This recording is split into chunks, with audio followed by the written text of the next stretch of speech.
탈북자 행복열차, 안녕하세요. 지금 만나러 갑니다. 길고 긴 겨울방학이면 저는 늘 시골 할머니 댁에 갔습니다. 저녁상을 일찌감치 치워놓고 오순도순 화롯가에 둘러앉아 이야기를 나눴습니다. 옛날 옛적에 말이지 라고 입을 떼던 할머니의 정겨운 목소리와 함께 말이죠. 다음 날도 그 다음 날도 할머니가 해주시는 재밌는 얘기를 듣고 나서야 잠자리에 들곤 했는데요. 어쩔 땐 흥미진진하고 어쩔 땐 무섭고요. 한편으로는 슬프면서도 결국에는 행복한 이야기였습니다. 아마 할머니의 옛날 이야기에서부터 우리는 인생을 배우게 된 것 아닐까 싶네요.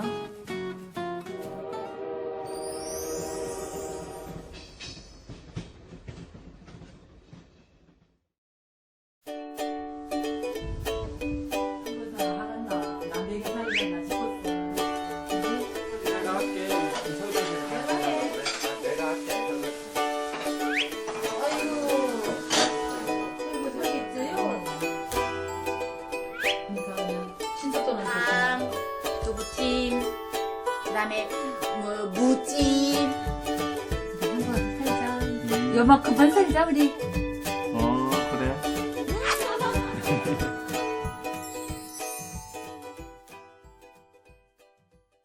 네, 안녕하세요. 김희영입니다.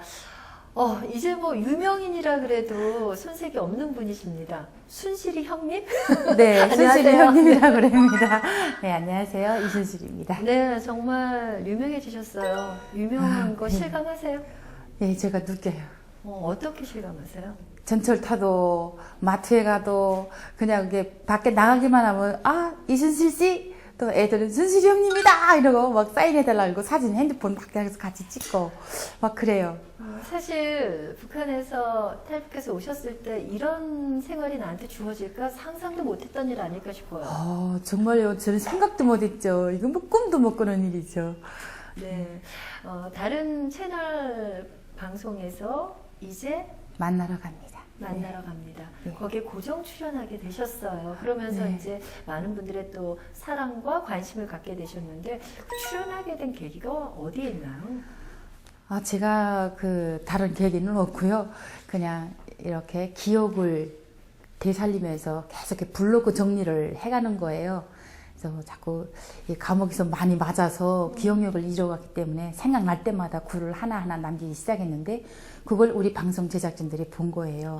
그래서 그거 보면서 저를 방송 출연에 초청했어요. 그래서 저는 한 번만 나가서 출연할 줄 알았는데 시청자들이 많이 봐주시면서 막 같이 동감해 주시고 그래서 지금까지 4월 달부터 출연해서 지금까지 같이 쫙 나오는 거예요. 그래서 이렇게도 하나 하고 진짜 즐거움으로 행복감으로 방송 출연하고 있어요. 사실 프로를 함께 진행하게 된 이유가 블로그 정리를 하셨다 네. 그랬는데 네. 사실 블로그가 뭔지 그건 뭐지 하는 분들이 있어요. 어떻게 그런 거 좀 하시게 예. 되셨는지 또 설명도 해주세요. 저희 남편이 제가 계속 이런 막 추억을 꺼내면서 이렇게 글을 쓰다 보니까 글을 어디다 저장하는지도 모르고 글을 써서 이렇게 막 인터넷에 올리면 저희 글이 막 사방에 막 퍼지는 거예요. 그러니까 이왕이면 그렇게 쓰지 말고 네가 살아왔던 그런 모든 생활을 한 곳에다 딱 저장해 놓고 너희 집을 만들어라.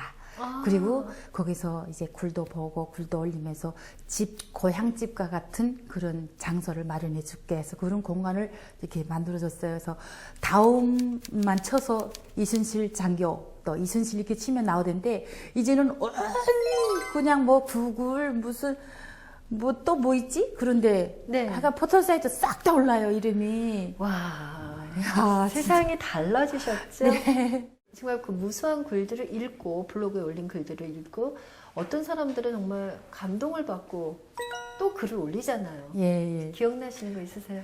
저 댓글들을 보시면 정말 우리 고향집 부모님 같으신 분들도 있고 오빠 같으신 분들이 있어서 그 내용을 같이 접하면서 네. 자기들이 옛말 얘기가 또 다 나와요. 그러면서 우리도 한때는 그랬지. 우리한테도 그런 생활이 있었고 하면서 같이 이야기가 오고 가니까 푹 빠져요, 고향 세계에. 네. 그래서 거기 찾아오는 사람들은 얼굴도 이름도 모르지만 다 내 식구 같아요. 근데 그 블로그 이름이 탈북 간호장교의 숙이에요? 예. 이 블로그 이름을 이렇게 지으신 이유가 있어요? 예, 그것도 저희 남편이 지어줬어요. 저는 이순실 블로그 이렇게 썼었어요. 근데 그렇게 알리는 것보다 당신의 글을 이 제목만 봐도 이 사람이 북한에서 어떻게 살았겠구나. 이것을 보고 북한을 알리려면 탈북 간호장교의 숙이라고 써야 된다. 이러면서 그렇게 이름을 달아줬기 때문에 그렇게 이름 이순실만 치면 탈북 간호장교 이렇게 뜨는 네. 거예요. 그러다 보니까 사람들이 북한의 제 간호장교 이 사람이 생활은 과연 어떠했을까? 저 궁금해요. 간호장교가 어떤 일을 하는 예, 분이에요? 원래 간호원으로 들어갔는데 네. 간호원 그 양성소라 그래요. 여긴 간호원 양성소 6개월을 졸업하면 간호원 자격증이 지어져요. 그래서 간호원 생활을 하다가 22살에 군의대학을 들어간 거예요. 그래서 군의대학에서 총 4년을 공부하는데 여자들은 기간이 짧으니까 복무연한이 짧으니까 4년 중에 2년만 대학 공부하고 1년 정도는 실습이에요. 근데 남자들은 4년 공부하고 1년 정도 실습 네. 이렇게 하거든요. 그래서 요 2년 반 동안 공부 끝나면 대학 졸업하면 거기서 준의사 자격증을 줘요. 그래서 사회 나와서도 의사는 못해요. 의사 밑에서 준의사로 되는 거예요. 그래서 그런 기술 자격증을 갖고 나와서 군부대 군의소에서 수술 집도만 못해요. 마취 집도는 못해요. 그냥 그 보조 역할을 해주는 군이 바로 밑에서 일하는 거죠. 네. 그래서 그런 그 일을 하는 거죠. 네. 사실 약품 같은 것도 좀 많이 모자르고 상황이 그렇지 않나요? 지금 그 북한에서는 그 약 문제, 네. 그 치료 문제가 얼마나 열악해요. 그러나 군부대에 있는 전시에 쓰는 약품은 만땅으로 준비되어 있어요. 독일제고요. 완전히 만땅으로 준비되어 있어요. 그래서 그 약품은 전쟁이 꽝 일어나기 전에는 누구도 못 다치는 거예요. 근데 네. 그 약품 창고를 1년에 한 번씩 재고 정리를 해요. 네. 오래된 약품은 꺼내고 새로운 것을 들어가고. 근데 그 새로운 약품 들어올 때 그 원래 잔재어 있던 그 항생제나 그 의료 그 약품들을 꺼내면 그 약품들은 그대로 간부들한테 다 들어가요. 네. 그리고 새 것은 또 그 창고에 들어가고. 그때마다 들어가 보면 야, 전쟁에서 이기겠다. 그런 생각이 막 들 정도예요. 그렇겠네요. 네. 근데 사실 그 이제 전쟁에 대비한 그런 물품들이나 뭐 여러 가지 여건들은 그래도 최고로 하려고 노력을 했는데 실생활에 우리 북한 주민들은 그렇죠. 거기에 어떤 조그만 혜택도 못 받고 있잖아요. 그 전시 준비를 위한 그것에 반의 반이라도 꺼내서 진짜 그 인민들한테 쌀이 되는 그런 것만 돼도 굶어 죽는다는 소리가 안 나올 것 같아요. 제가 그럼요. 봐도. 네. 예. 정말 그 인민들은 그 식용유가 없어서 산에 그 올라가면 산초라는 열매 있어요. 나무 분지라고 하는데 그 산초 열매를 따다가 볶아서 또 찌워서 기름을 내서 요만큼씩 얻어다가 그걸로 그냥 애기들 돌생이라면 부침개라도 지질 수 있는 그런 식용유를 얻어요. 식용유 구경도 못 하거든요. 네.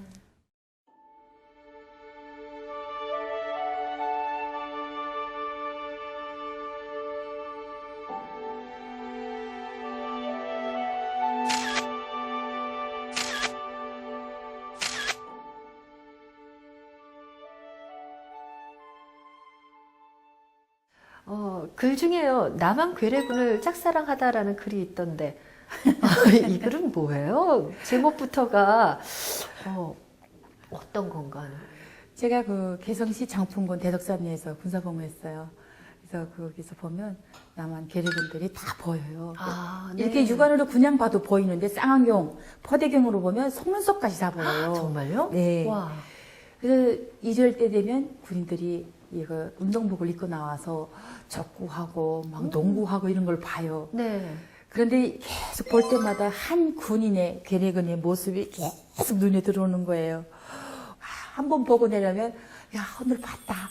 그 소녀의 마음으로 그렇게 바라봤어요. 근데 우리는 그 같은 인민군대가 아니라 남한 군대를 보면서 그렇게 짝사랑하는 게 야 통일됐으면 저 남자하고 꼭 살았으면 좋겠다.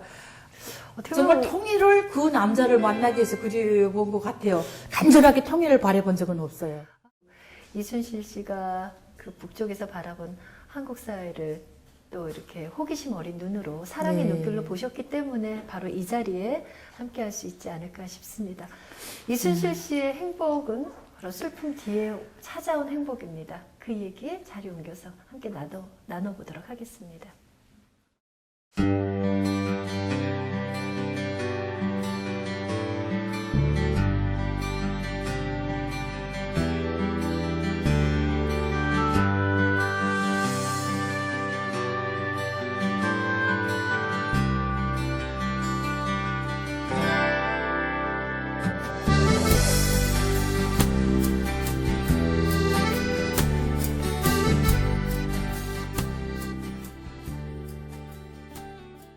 이순실 씨 이렇게 앞에 앉아서 뵈니까 눈도 크시고 마늘종 같은 코, 앵두 같은 입술 정말 미인이세요. 그런데 살 많이 찌셨다면서요? 한국 가가지고요. 예, 엄청 살 많이 쪘어요. 작년에만 해도 12kg 쪘는데 네. 아마 올해 계산해 보면 더 쪘을 거예요. 이제는 저울에 올라가기도 싫어요. 예전에 이순실 씨 모습은 대한민국에서 좋아하는 그런 마른 타입. 그런데 또 북한에서는 이렇게 살찌고 후덕한 모습을 예. 더 예. 미인이라고 칭한다면서요. 예, 북한에서는 호박같이 동글동글한 거, 네. 예, 몸통도 동글동글하게 생긴 거, 그런 게 미인형이에요. 대한민국에 와보니까 다 V라인 마르고, 그래서, 야, 이 체형이 확실히 다르다. 북한 사람들은 거진 다 통통한데, 여기 네. 사람들은 다 마른 형이더라고요. 네. 남자들도 배 나오는 스타일 좋아하거든요. 정말요? 예. 그게 어떤 그러니까 부의 상징. 예, 부의 상징이죠. 예, 저 집안은 잘 먹고 잘 사는 집안이다. 이렇게 네. 예, 배짝 마른 그런 스타일은 아우 너무 가난한 집이야. 없어 보인다고. 그런데 간호장교라고 하면은요, 또 어느 정도 집안이 잘 사는 집안 아닌가요? 예. 저희 집안도 뭐 군부 출신의 아버지 공병부장 하셨고 어머니는 또 군단장 요리사 하셨고 그래서 우리 그 형제들이 다 군대 나가서 다 장교를 했어요. 그래서 거기면은 대물림이 직업이 많기 때문에 네. 그래서 아버지가 군인이면 자식들도 거진 다 80% 군대 생활을 하거든요. 그래서 우리는 제대되면 무조건 군대 나가는 거로 생각하고 살았고 아버지도 너네는 커서들랑 아버지 대를 이어오라. 이게 가온이에요. 네. 예, 그래서 그냥 군대 나가야 된다. 이거를 우리는 법으로 삼고 살았어요. 그래도 제대를 하셨잖아요. 11년 예, 동안 예. 군 생활을 하시다가. 근데 제대를 하고 나니까 그 고난의 행군 시대였다고 그쵸. 그랬어요. 예. 그러면 제대하고 나면은 뭐 먹고 사는 거예요? 뭐 하고 사는 거고요? 그 제대 군인들이 그 제일 많이 이런 꽃제비 생활하고 많이 또 한국에 왔어요. 제대 군인들이 생활 안착을 못한 거예요. 제가 11년 복무하고 제대비를 가지고 나왔을 때는 40원이었어요. 네. 그래서 난 돈 40원이 있기 때문에 그것을 가지고 든든하게 생각하고 장마당에 가서 이걸로 사회생활 시작하자 하고 나갔더니만 세상에 쌀 한 킬로에 125원을 하는 거예요. 그러니까 그 40원 가지고 쌀 한 킬로도 못 산 거 아니에요. 네. 11년의 그 군사복무 값이 쌀 한 킬로 값도 안 되는 그런 생활을 한 거예요. 그래서 야 우리가 이렇게 살았구나. 청춘 시절 고스란히 11년 동안 16살에 군대 가서 29살까지예요. 네. 그 기간을 제일 청춘의 그 정말 그 아름다운 시기를 다 조국에 바쳤는데 우리한테는 쌀 한 킬로도 못 사는 돈을 줬구나. 얼마나 배신감이 나는지 모르겠더라고요. 결국 가족들이 그런 생활 때문에 뿔뿔이 헤어지게 됐다는 말씀이잖아요. 그럼 꽃집이 생활했을 때 어떠셨어요? 완전히 겨울, 여름, 뭐 사계절을 바깥에서 그냥 짐승처럼 들소처럼 사는 거예요. 그래서 자갈밭에서 자고 하늘을 지붕 삼아 사는 거예요. 거기서 또 아기까지 낳았어요, 제가. 그때 낳은 아이가 두 그쵸, 살 때 예, 그러면 안타깝게도 우리 곁을 떠나간 건가요? 그쵸. 제가 그 아기를 가지고 정말 여성들이 대한민국에서는 입덧을 해도 얼마나 행복한 입덧을 해요. 근데 제가 그때 제일 먹고 싶었던 것이 새빨간 양념을 묻힌 돼지고기국이었어요. 돼지고기가 그렇게 먹고 싶고 하얀 쌀밥이 거기다 딱 밥 말아서 먹고 싶은 게 저희 입덧이었던 것 같아요. 네. 그걸 못 먹어서 그냥 매일 우는 거예요. 서러워서.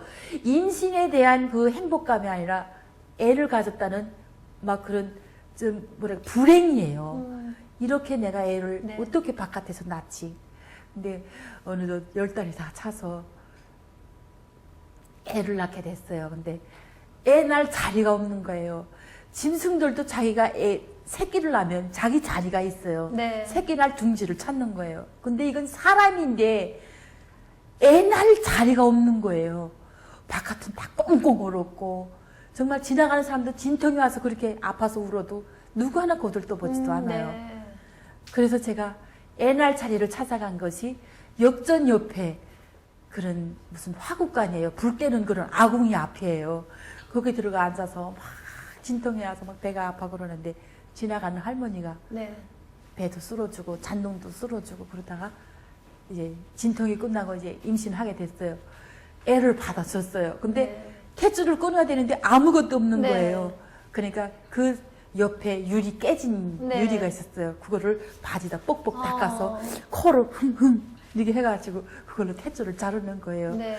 그래도 내 엄마가 아니래도 지나가는 할머니가 그렇게 자기 딸 자식 그 해산 방조하는 것처럼 해줘도 그 아픔보다도 진통의 아픔보다도 할머니가 너무 고마워서 저 엄마 생각나서 엄청 울었어요.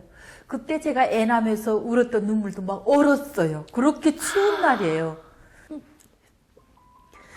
제가 마음이 제일 아픈 것이 애도 잊어버렸지만 그 애를 잊어버렸다는 것이 아프지만 그 애 날 때부터 걔는 그렇게 태어나서 그렇게 된 것 같아요.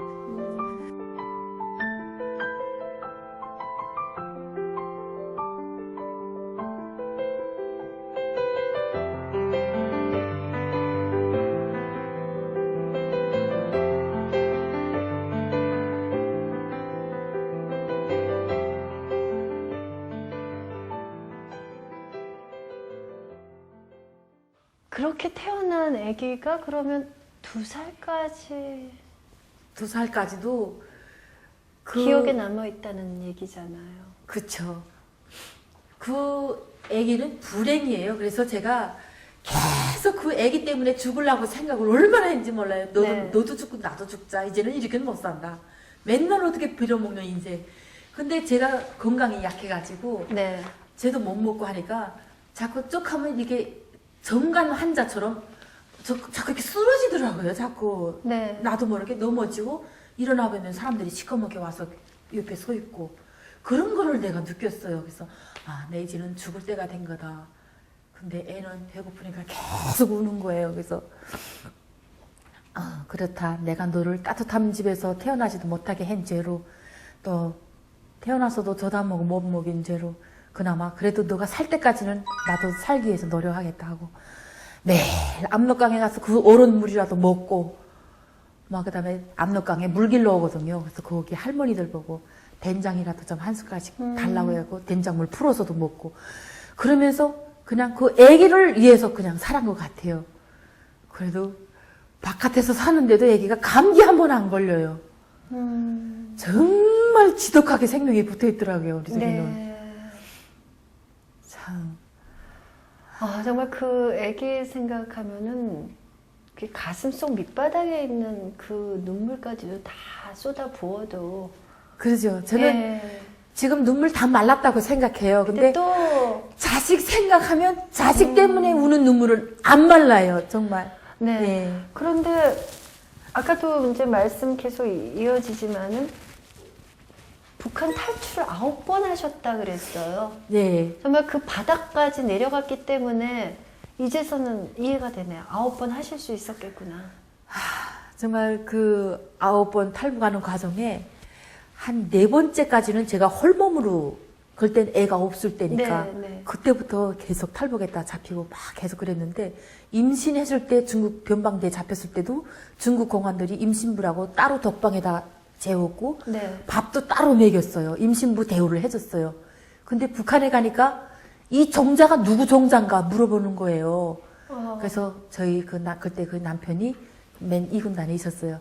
그 남편 이름을 대면서 이렇게 살다 나와서 지금 집에도 못 들어가고 있다. 그래서 그 사람 애다. 그렇게 설명을 시켜서 그 애는 그나마 붙어 살았어요. 네. 다른 애들은 중국 조선족 애들은 와서 다 강제 낙태 다 시켰어요. 주사로 약 배에다 주사 놓고 다 그냥 살아있는 애기들 다 죽여서 다 꺼냈어요. 그래서 그래도 살려낸 애예요. 내는 그거는. 그렇기 때문에 정말 조마조마했어요. 마지막 날 때까지. 근데 9번이라는 그 시간 동안은 북송되고 탈출하고 감옥에 들어가고. 감옥에 들어가고 예. 정말 그러면서도 희망이 있으셨어요? 희망이라는 여기 것이 대한민국에 예, 올 수 있다는? 예. 그것이 왜 희망을 가졌냐면 예. 가다가 잡힌 애들이 왔어요. 네. 한국 가다 잡힌 애들, 북한에서 중국 가다 잡힌 애들은 감옥 생활하면 끝이지만 한국 가다 잡힌 애들은 고진 총살이에요. 그거는 사형감이에요. 근데 거기 정신이 조금 이렇게 혼돈된 아이처럼 정신병자처럼 위장해는 아주머니가 있었어요. 네. 그러니까 자기는 길도 몰라서 막 갔는데 그냥 한국 가는 길이었다 이렇게 이 얘기를 하더라고요. 그래서 그 사람은 그냥 중국까지 갔다 온 걸로 취급해서 우리 허실에 갖다 잡아놓더라고요. 네. 근데 그 사람이 얘기를 하는데 한국 가는 길을 얘기해 주는 거예요. 정신 분명히 나가신 분이 아니셨나요? 아니죠. 어. 그렇게 위장을 한 거예요. 나는 그냥 아무데나 정신없이 다니다 보니까 거기 가다가 잡혔다. 이렇게 된 거예요. 그러면서 그 아주머니가 얘기하는 것이 너네 살아있을 때 힘이 있을 때 한국 가라. 분명히 가는 길이 있다. 우리 앞서서 간 사람들도 다 성공해서 갔다. 네. 우리는 잡혔지만 이런 거를 알려주는 거예요. 그때 희망이라는 걸 예, 알으셨네요. 예. 나는 죽어도 이제 여기 나가면 간다. 그렇게 생각하면서도 나와서도 몇 번을 잡혔어요.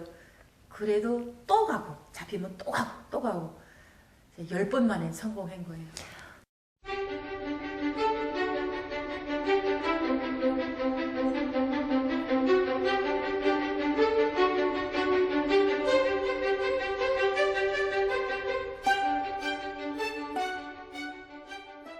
근데 남편분이 6살이나 아래라고. 제가 저희 예. 우리 이런 말에 웬복이니 그래요. 어떻게 그렇게 예. 남편분이 잘하시고 정말 우리 부인 하는 게 바로 눈에 보입니다.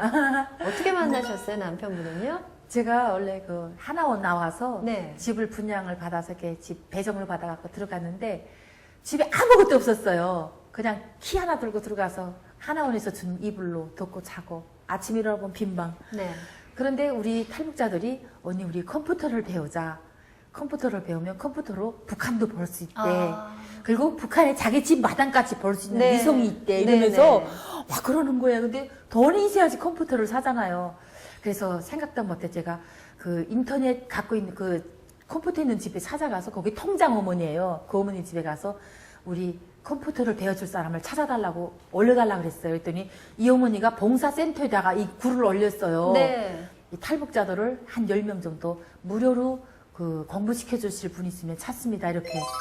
그러니까 저희 남편이 우리 주소를 따라서 완 거예요. 오, 그래서 예. 와서 자기 노트북을 열어놓고 배워주기 시작했어요. 컴퓨터만 배운 게 아니라 예. 사랑도 배우시고 그런 것 같아요. 매일 3시간 배워주고 매일 3시간이나요? 예, 7명이 한 집에서 와, 배웠어요. 대단하시네요. 그리고 퇴근해서 다음에 와서 또 와서 배워주고 그러다 보니까 나이는 몰랐어요. 그렇죠. 사실 뭐 예. 선생님하고 나이 물어보고 그런 거 예. 없잖아요. 근데 설날이 되어 왔어요. 네. 우리가 12월 달에 하나원 나와서 네. 1월 달에 이제 우리는 양력 1월 1일을 세거든요. 북한에서. 네. 그래서 1월 1일이니까 여기도 1월 1일 그때 세는 줄 알고 그 사람 보고 아, 우리 1월 1일 때 설을 세야 되지 않습니까? 네. 이게 설을 세야 되는데 한국에는 설을 어떻게 세요? 하고 물어보니까 그러면 우리 집에 가서 설 세는 거 구경하실래요? 그러는 네, 거예요. 네. 그래서 그러면 따라가도 돼요? 그러니까 따라갔어요. 된다 그래서 따라갔는데 가면서 전화를 해요. 아버지한테. 아버지 여기 그 북한 탈북자분이 설명절 어떻게 세는지 보고 싶다는데 데려가도 돼요? 그러니까 네. 아버지가 그래 데리고 와라 그러는 거예요. 그래서 갔는데 그 집에서는 우리 남편 여자친구인 줄 알고 데리고 보통 와라. 여자친구를 예. 데리고 가지 누가 가정에 데리고 와요. 그래서 설이니까 친구들이 다 모였는데 제가 들어가니까 좀 난감해 하더라고요. 그러면서 어떻게 왔냐 이러면서 쭉 얘기가 되다 보니까 막 시누이분들도 막 울고 막 그랬어요. 근데 우리 시아버지가 너는 이제 앞으로 결혼을 해야 되지 않냐 네. 이러시는 거예요. 그래서 내가 시집 가야죠. 그랬더니 그러지 말고 아주 우리 집에서 살아라. 그러는 거예요. 아니 그 얘기를 딱 듣는데 정말 그 상황이 그 남편분이 어떤 마음으로 우리 이순실 씨를 데리고 갔는지 사실 그 속마음이 궁금하거든요. 예, 그래서 지금 제가- 말하는 거 보면 근데 제가요 예. 그 속마음을 사실 직접 듣고 싶어요. 예. 그래서 잠깐 말씀해 주셨더니 그냥 뛰어오셨다고 하네요. 잠깐 기다려 보세요. 안 들어오세요? 어머!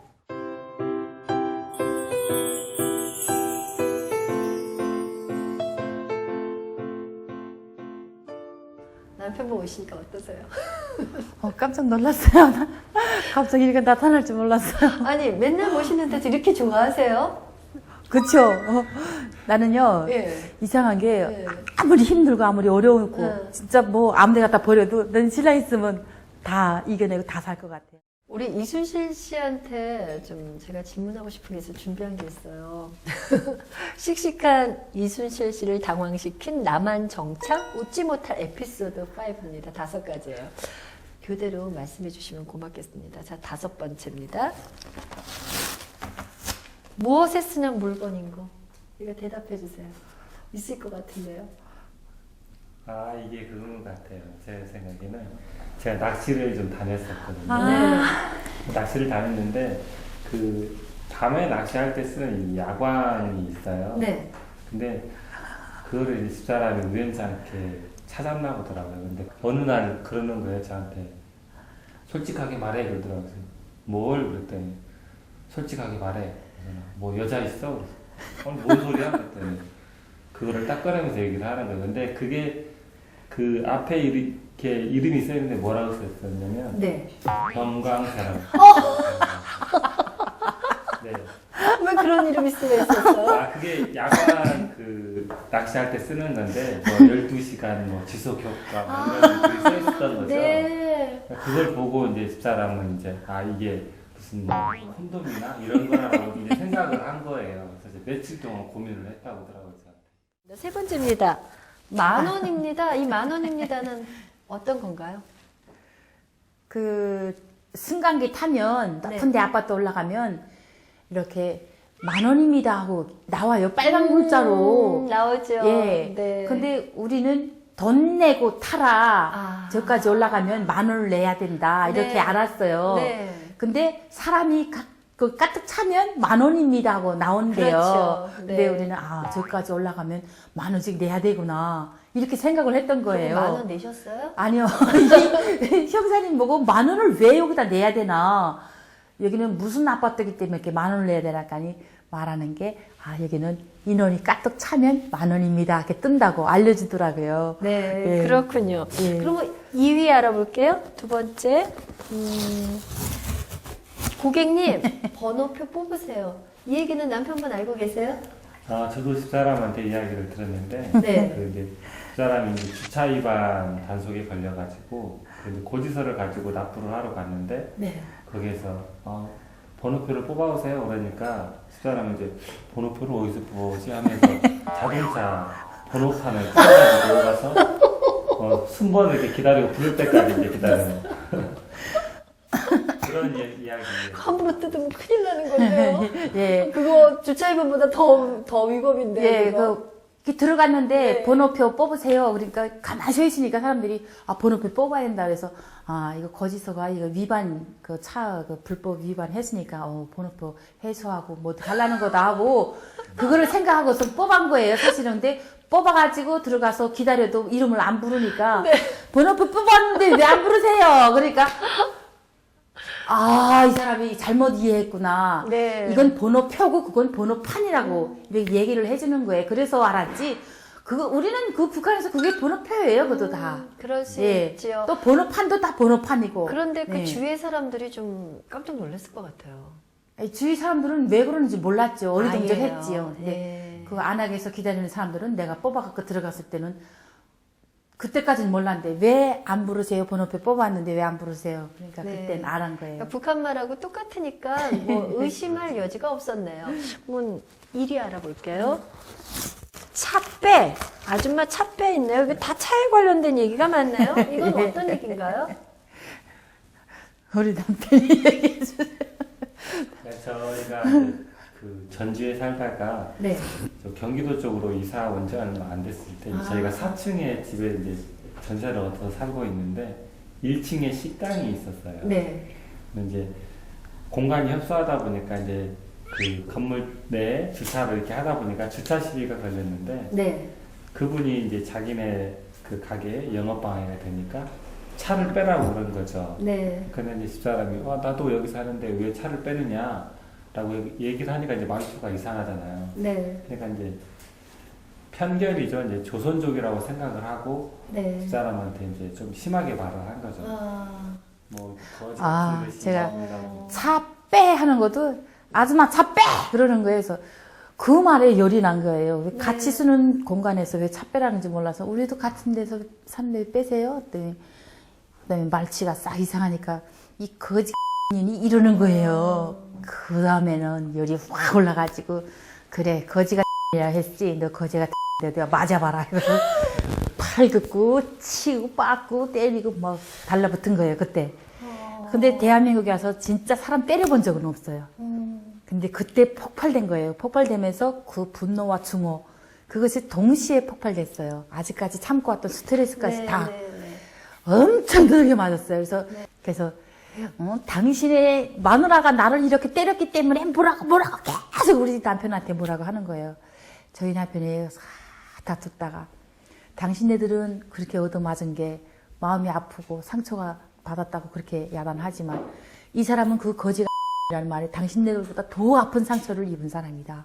이 사람이 어떤 사람인지 아는가 이러면서 그 돌아서 몇 년 동안 고생과 그 시련을 겪으면서 여기 대한민국에 찾아온 탈북자다 이러면서 얘기를 했어요. 그러니까 그 아들이 그 말을 딱 듣고 엄마가 잘못했네. 거지 같은 사람 함부로 이야기하냐. 엄마가 잘못했네 이러면서 저희 남편 보고 막 사과를 하는 거예요. 어머나. 그 진심이 통했네요. 네. 괜찮다. 이제 그 누가 또 당신 보고 뭐라 그러면 또 때려라. 내가 그거 다 물어줄게. 치료비 다 물어줄게. 괜찮다. 합의금 다 물어주겠으니까 또 때리라고. 또 때리실 수 있겠어요? 못 때려요, 이제. 절대 못 때리시죠? 네. 우리 다 남편분이- 이우리 신랑 마음을, 남편 네. 마음을 이제는 아프게 해주고 싶지 않아요. 그러니까 남편분이 처음에 만난 것도 이 탈북자 컴퓨터 가르쳐 주고 싶다는 그런 봉사적인 마음에서 네. 시작이 된 거잖아요. 그만큼 따뜻한 분 아닐까 싶습니다. 네. 지금도 뭐 봉사 두 분이서 많이 네. 하시다면서요. 네, 엄청 연탄 해요. 배달도 하시고. 예. 또 어떤 일도 하세요? 그냥 저희들이 가는 그 봉사라면 네. 같은 이제는 회원이에요, 다. 네. 그래서 제가 회장하고 우리 남편은 뒤에서 뒷바라지를 다 해줘요. 그래서 그 봉사대가 모여서 밥 먹는 것까지 우리는 우리 자비로 다 밥 먹이면서 같이 다녀요. 네. 그 마음이 저는 너무 소중해요. 네. 그 탈북자들 마음까지 다 안아주고 같이 어려운 상황이지만 남을 도와서 같이 가는 길에 다 따라 나서주고 네. 너무 정말 제가 존경스러워요. 저도 존경스럽네요. 우리 남편분 함께 있어서 참 행복한데 우리 이순실 씨 정말 그 많은 얘기들 더 듣고 싶지만 또 마쳐야 되는 시간이네요. 이순실 씨에 있어서 행복이라 정의를 내리신다면요. 저희 가족이에요. 가족. 예. 네. 가족이 저한테 일을 할 수 있는 힘을 주었고 또 그 가족의 사랑의 힘으로 저희 눈물이 이제는 그 감사의 눈물로 바뀌었어요. 네. 예, 저는 여기서 가족이라고 외치고 싶어요. 저기 마지막으로 남편분도 한 말씀 해주시죠. 우리 이런 이순실 씨를 사랑할 수밖에 없는 그 이유. 저는 이제 처음에 만났을 때도 제가 집사람한테 그런 얘기를 했거든요. 당신은 한국 사회에 와서 첫 걸음을 떼는 5살, 6살의 애기라고 생각을 한다. 그렇기 때문에 저희 사이에 아직 아기는 없지만 저는 큰 아기를 키우고 있다고 생각을 네, 하거든요. 네. 그렇기 때문에 항상 뭘 하더라도 자신감 있게 기죽지 않고 했으면 좋겠어요. 네. 정말 두 분의 모습 보니까요. 아직 신혼이란 생각이 많이 듭니다. 좀 검은 머리 파뿌리 되도록 이 사람 변치 않으시기를 저도 함께서 응원할게요. 고맙습니다. 네, 네, 감사합니다. 고맙습니다. 열심히 땀 흘리고 운동한 뒤 마시는 한 잔의 시원한 물맛은요, 정말 상쾌합니다. 타는 목마름에는 그것만큼 맛있는 건 없었습니다. 하지만 평소에는 물맛이 밍밍하고 맛이 없죠? 한 차례 슬픔을 겪었기에 지금의 행복이 정말 소중하고 또 그 때문에 더욱 행복해지는 게 아닐까요?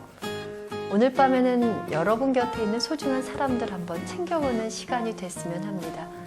지금까지 탈북자 행복열차 안녕하세요. 진행의 김희영이었습니다.